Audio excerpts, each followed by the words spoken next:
राम राम. राम राम राम. काय नाव आपलं? आपलं माझं नाव जनार्दन आप्पासाहेब काकडे, राहणार दूधपूर, तालुका अंबड, जिल्हा जालना. बरं.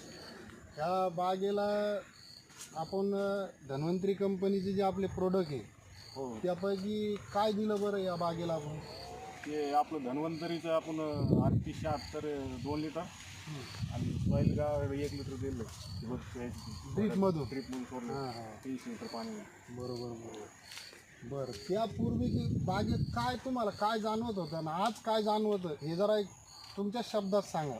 पहिले बागेमध्ये आपलं कसं माल तुटून गेलं, इतके झाडं पिवळे झाले ना, असे हरडून गेले. आणि ते आपण आता सोड्यामुळे कसं पानाची पहिले छोटे छोटे पानं होते, तर आता कॅनपी आली पानामध्ये झाली, एकदम पानाची साईज वाढली. पानाची साईज वाढली, चकाकी वाढली, झाडात स्टोरेज काय हे की नाही? स्टोरेज झालं, पुन्हा कसं जमीन इतकी भुसभुस झाली की नाही, जमीन कशी नरम वाटते झाली. तुम्हाला? हम्म. पूर्ण म्हणजे जमीन